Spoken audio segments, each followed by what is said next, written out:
Hey everyone, welcome to the PaleyFest Fall TV Previews. I'm Dalton Ross, Executive Editor-at-Large for Entertainment Weekly, and I'm super pumped to be your host for this special conversation celebrating AMC's new series, Anne Rice's Interview with the Vampire.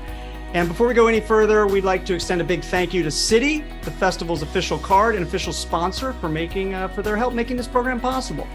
So, many of you may be fans of Anne Rice's groundbreaking Gothic novel on which this show is based. Others might know the 1994 film with Tom Cruise and Brad Pitt rocking some pretty sweet hairstyles. Well, now AMC, the network that gave us shows like The Walking Dead and Breaking Bad, has joined forces with the producers and actors you're about to meet to bring a brand new iteration of that beloved story to television. This series chronicles the life story of vampires Louis, Lestat, and Claudia, as their story of love, blood, and the topsy-turvy ups and downs of immortality is told to journalist Daniel Malloy in what I have to say, by the way, is a very swanky Dubai apartment, very swanky. And look, I don't want to brag or anything, but I did get to see the first two episodes a bit early, and I am totally hooked. It's scary, it's sexy, it's psychologically intense, it's gorgeously shot, even when blood is not spurting all over the place, although that helps. Bottom line, you're going to be psyched to check this out. Anne Rice's Interview with the Vampire premieres on Sunday, October 2nd at 10 p.m., right after The Walking Dead on AMC, and you can see the first two episodes that same night on AMC+. Okay, with all that now said, I'm thrilled to welcome in the folks who put this dark gift of a show together. Joining us, our executive producer of the show, Mark Johnson. He's the writer, creator, and executive producer, all wrapped up in one, a true triple threat, Rolin Jones. He plays the interviewee and fledgling vampire Louis. Jacob Anderson is here. Oh. Our next guest bears his fangs as the dashing bloodsucker Lestat. Cover your necks, everyone. It's Sam Reed right there. Completing this dysfunctional vampire family as Claudia, Bailey Bass, is in the virtual house. Hi. And he plays the man doing the interviewing in Interview with the Vampire as Daniel Malloy. It's Eric Bogosian. Welcome, everyone. It's great to have you all together. This is super fun. And Rolin, we'll start with you. We have a very famous book. Yeah. We have a very famous movie. There's the book. People are very familiar with both of those things. So let's just start super big picture. How is this series similar to what people have read and seen before? And in what big ways is it different? Well, I think that the first thing that we have is that we have AMC bought all the books. She bought the entire catalog. And so we were able to kind of I think we forced every writer who worked on it to read at least the first 5, just to have a knowledge about that. And I think the things that are similar, right? We are in New Orleans. All the major characters are there. And generally speaking, all the major plot points of the novel are there. And tasked with 2 things, right? One, bring a generation of people who don't know anything about this, who do not know it as the Citizen Kane of vampire movies and or the Ur documents for Vampire World, and take the people who are beloved fans and give them something so that they're not just waiting to hit every point that the movie hit. There's something surprising and new. Make it new for everybody that was on there, giving a thrilling experience. So the basic giant big changes are. I'll do one for every square here. Eric Bogosian, Daniel Malloy, is now an older man, much, much better at his job than he was in 1973 when he had his first interview, which is part of our show. It is the same Daniel Malloy that is in the novel. The first one took place in 1973. This one is taking place in 2022. Louis de Pontelac is now a Creole man whose money was accumulated from the plantation that was in the novel. But we have sort of thrust that into early 20th century. One of the things we wanted to do was, if we were going to not tell the Gothic plantation story, we wanted something that had a certain sort of sensory overload, and there isn't a hotter, more exciting time for New Orleans than the birth of jazz and the early 20th century. Claudia for practical reasons and for exciting new reasons going forward. Is Claudia, who was trapped in the body of a 14-year-old with all the chemistry pre-puberty or in the middle of puberty that goes in her body. While her mind changes, she is trapped in that body going forward. And Lestat is some primordial version of the Brat Prince, the Lestat that canonized, that went from book 2 on out. And we have thrown him back into this book. And other than that, you're off and running. So that a lot to get to, and we're going to get to each of those with each of the actors in terms of their characters. But you also mentioned, Rolin, it's not just one book. AMC bought 18 books. So Mark, Rolin sort of talk about taking maybe stuff from other books. So like when you take a look at this world, how does what we're going to see here with Interview with the Vampire tie into other plans you may have up your sleeve for other projects down the line or this show down the line? It's an interesting question, and the answer is twofold. One, not at all, and the other one is in many ways.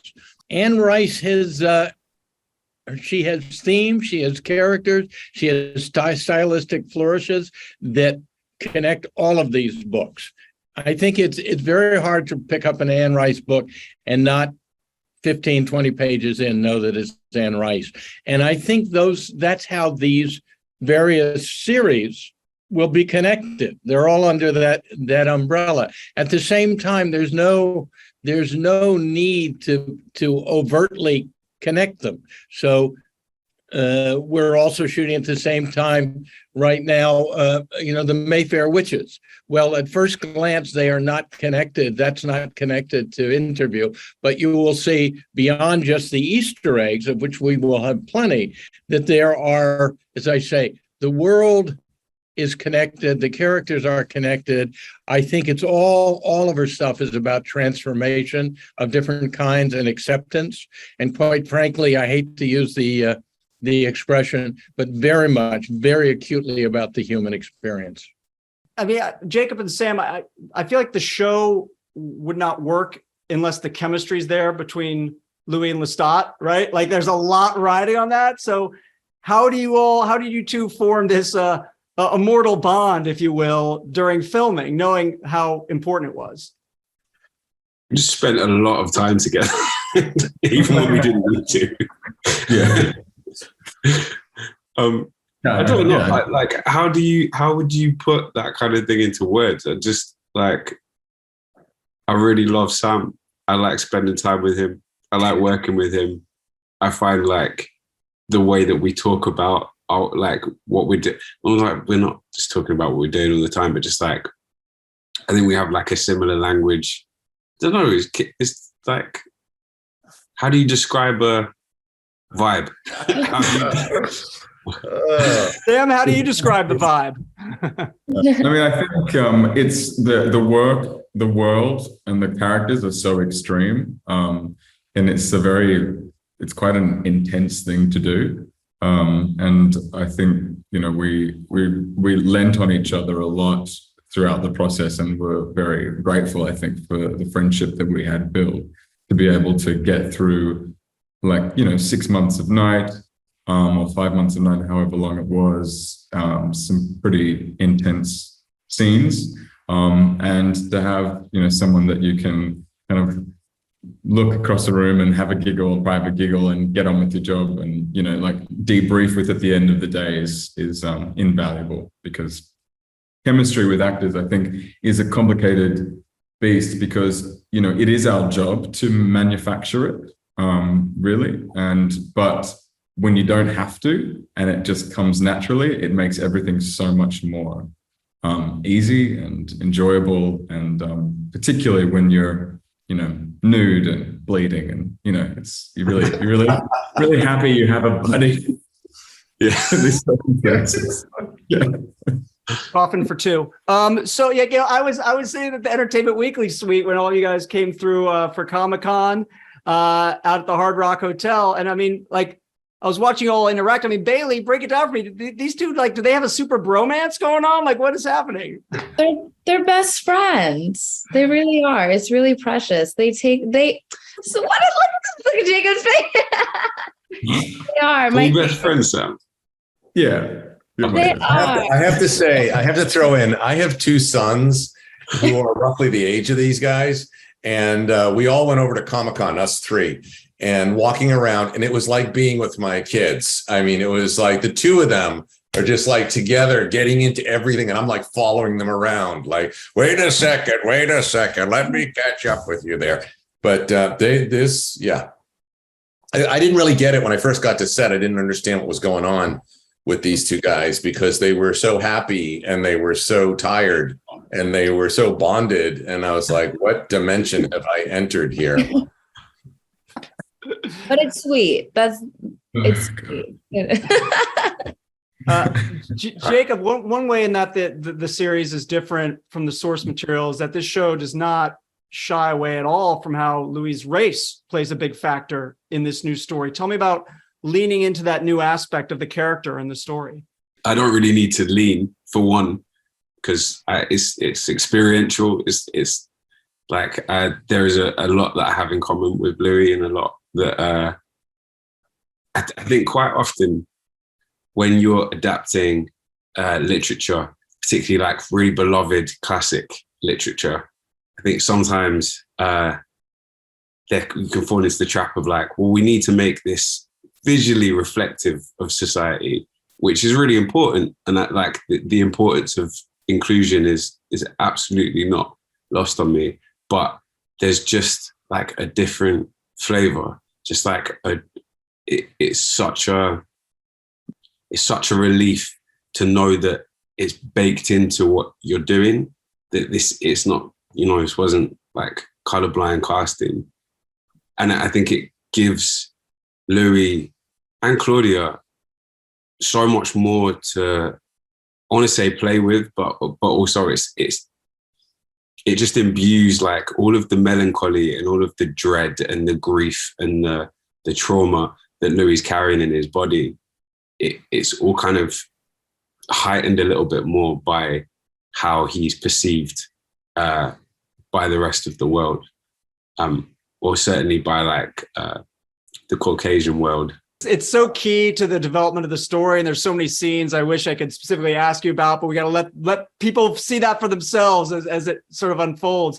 And Bailey talked about you and Claudia, and you're playing, as Rolin mentioned, an older version of Claudia that we haven't seen before. So how does that change the character and some of the things she might be going through at the age of her turning?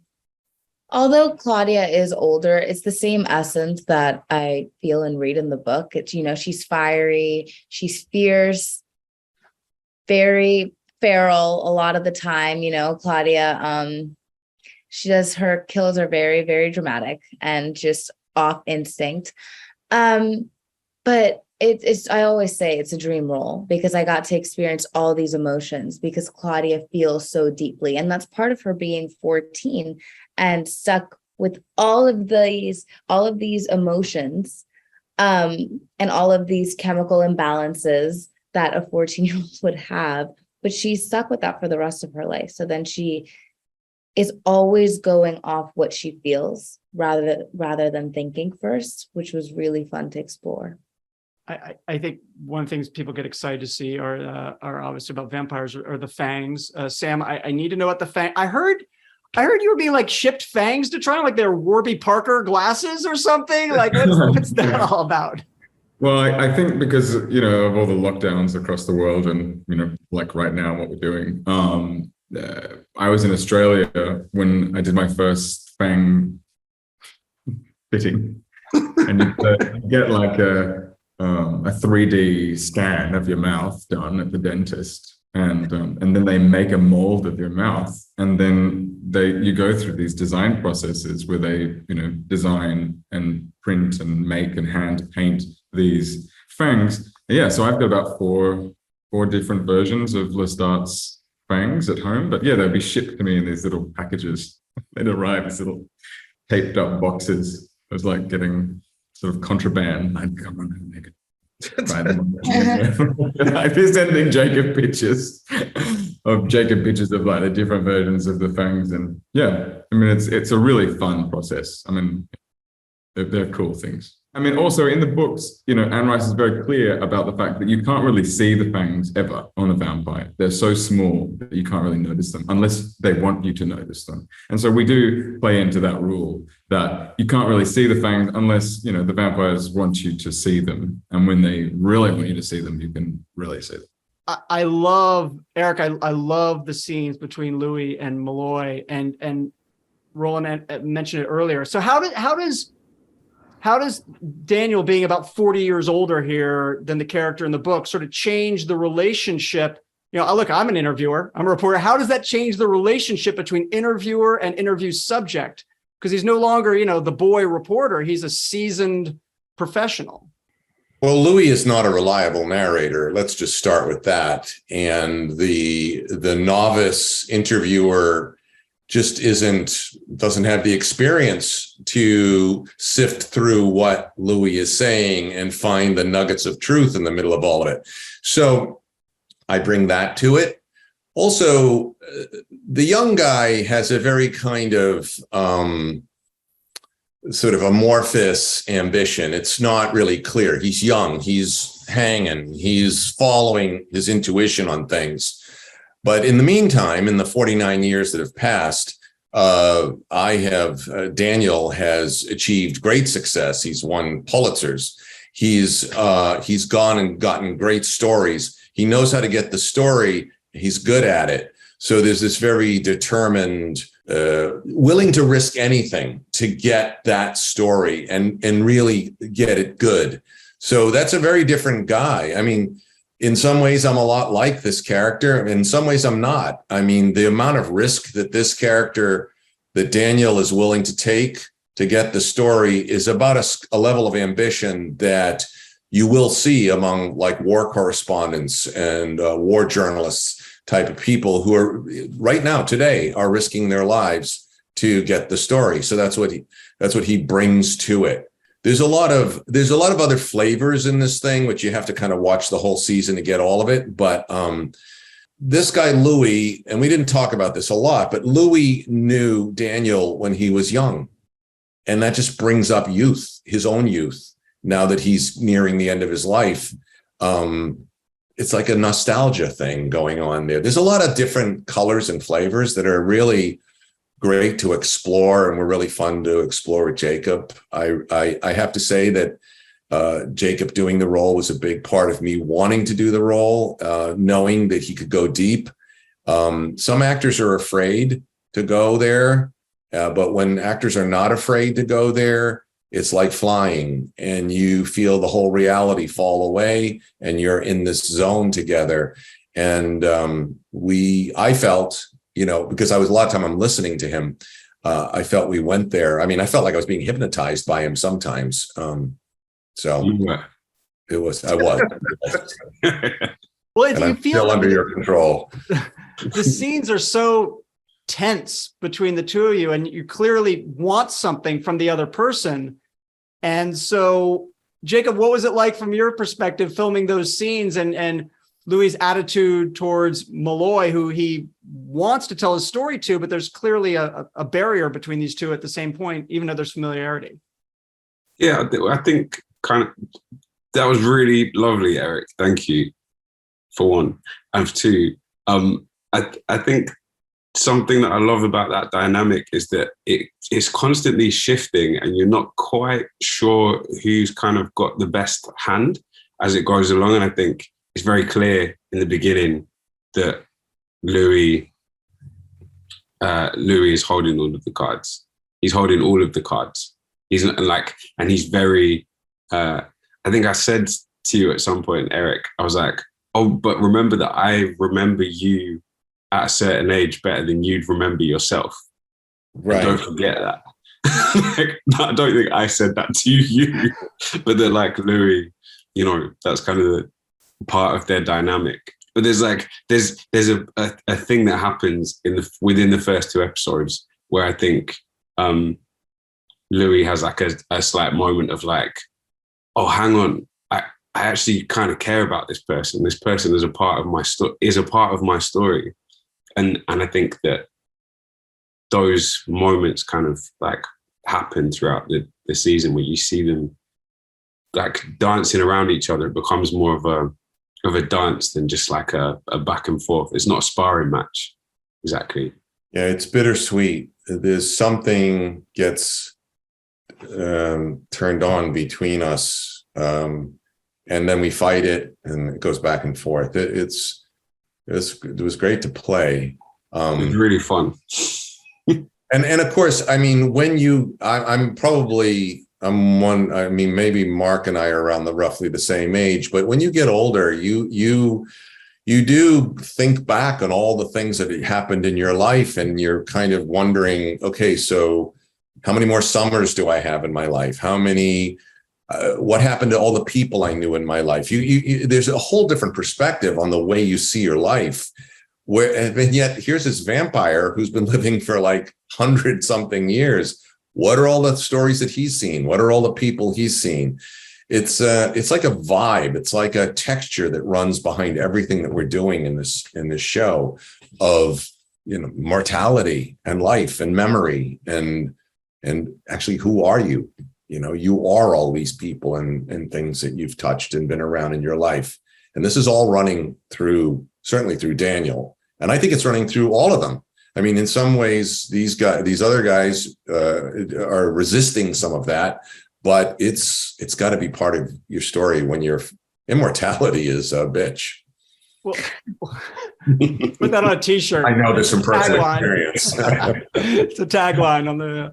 Well, I mean, what is Daniel's concern factor that Louis is going to maybe at some point, take a break from the interview to, I don't know, eat him? Yeah, that's always there, and that's part of the story that'll get told in the course. The power that Louis has over Daniel is pretty intense. But that's getting into the plotting of what happens over the various episodes, and I don't want to spoil anything, but it's there. It's there. I mean, we're all under some boot heel of something, and to some degree, I mean, he's in Dubai. He's trapped, kind of, too. I mean, I don't know. How does he get out of there if he wants to get out of there? Scar on his neck. The scar on his neck, yeah. Rolin, where did the concept come from in terms of starting with this second interview between the two? I mean, that's a pretty dramatic way to start. There's a gauntlet, right, thrown at you at the beginning. It's like, we love the movie. We bought these books. We don't want to repeat the movie. Bring it up here and now. She brought it up in the book, it's 1973 or 76, depending on how you read it. The movie, it's clearly 1994, haircuts that you're talking about going in there. So we do the same thing here.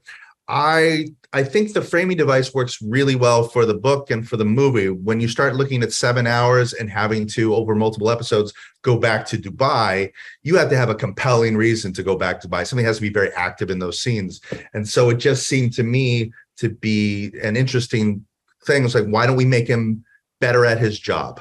Let's give him perspective. Let's always have some sort of invisible chain back to the book, but let's imagine if Malloy was on top of it and could talk about the inconsistencies and go after him. Changing the setting, a lot of stuff that Anne gets into in the later books, really dealing with vampire existence with, these things and the technology that's out there and how hard it is to hide and to be in the shadows anymore. And so I just sort of did a search about where privacy laws were the most extreme. And Dubai has some of the greatest privacy laws out there. You can get arrested potentially for taking a picture of somebody else. It's like, it's probably a good place very convenient for a vampire. And also wanted to place it in a way that was different from that sort of the room in San Francisco, that something has happened since then. He has lived a life, it is surrounding him, and choices have been made, and stuff that's in the end of the book where he had traveled is now in this environment. And so, again, part of the task was just to, one of the things I think they kept talking about is make it new for the fans too. Don't let them don't let them be constantly ahead and just see how they're going to do the thing that was in the book. The book is beautifully wrought, wonderful. But if you end up being, slavishly loyal to it, you're just going to be in the graveyard with all those other shitty adaptations, because she wrote a book, and that's why you write the way you do. I think one of the cool things we got to do, Dalton, was to take a lot of the prose that's so beautiful and so glorious, and figure out how to manufacture scenes where those suddenly became active words for the characters. So lovers of this book, if they're going to be wildly surprised at how much Anne Rice is in this adaptation. Well, let's expand on that a little bit, Rolin, because we have a question for you that comes from our festival sponsor, Citi. What was the most challenging aspect of adapting this novel into a series? Are there any scenes or storylines that stick out the most to you in terms of a tough nut to crack in terms of how do we get this from page to screen? Yeah. I guess it's the weight of the IP, right? It's rare now at this point to find any intellectual property that is sold over 100 million. And what is it Mark, at 150 or something? Like, it's just, there's and you know, the weight of that thing and the level of passion. It's not like sold some books and this is like, you know, people's book lovers' 12th favorite book. This is the book, right? For a lot of people out there. And so you have a great responsibility to not be the guy that comes in here and assembles a team of writers to run roughshod over it. And so we read all of the books quite aggressively. No one was in our writers' room that hadn't tackled these first 5 books. There's a lot of reading before, and a lot of we're building, right? We're building this sort of universe, right? So it's not just putting in Easter eggs and being clever about it. There are given circumstances in book 2 that are wildly different than they were in book 1. And anybody who knows these books know that basically 2 through on is the real story. And Anne sort of said that the book 1 was like this sort of jilted lovers version of events. And I think it got very, very exciting, and it made all the changes. I mean, I might not come around to Jacob's character, to Louis being Creole, if I didn't go, oh, Lestat had been with Nikki, and he had been with his mom in some whatever way you want to say it. What if he's legitimately, honestly going there? What is he going to look for in a third companion? What mistakes have you learned from your first 2? Who's the person out there in New Orleans that will attract me, that is interesting to be with, to consider spending the rest of eternity with? And so it all just started to change, but you're always just kind of going back to the book. One of my favorite scenes writing is in the finale. You haven't seen it yet, but it is a scene all of subtext. And it is a scene that where one character basically says one last like arrow of love, and it's done with nothing but Anne Rice talking about New Orleans, and we were able to cultivate a scene of all of the beauty and the love that this character had for this city. Is the dialogue for the scene, and the action of the scene is this other thing, and it was really super fun in the end. Became less intimidating and more a joy. Fertile soil to fucking crack open and dig around in. The city is such a character. I mean, when I was watching it, I literally just had a hankering for a crawfish boil. I was like, I need to get a crawfish boil in me right now. I'm looking at all this stuff. Like, get me the potatoes and the corn. Sam, what was it like filming, in Jackson Square and down in New Orleans?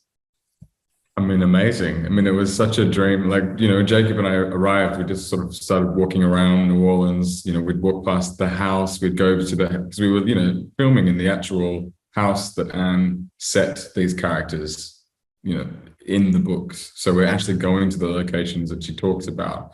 And it is incredibly satisfying walking around New Orleans, pretending and knowing that you're playing Lestat.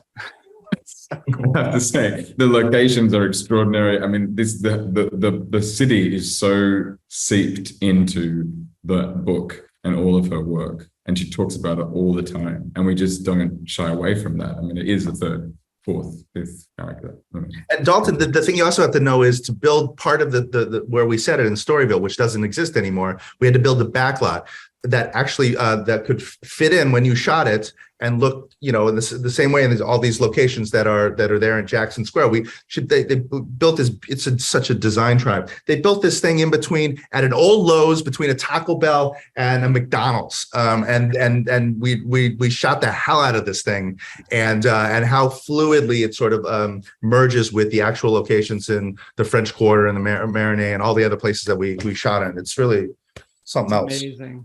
Last one for you guys. You've been so generous with your time. Mark, you're overseeing this entire world, this universe, not just this show.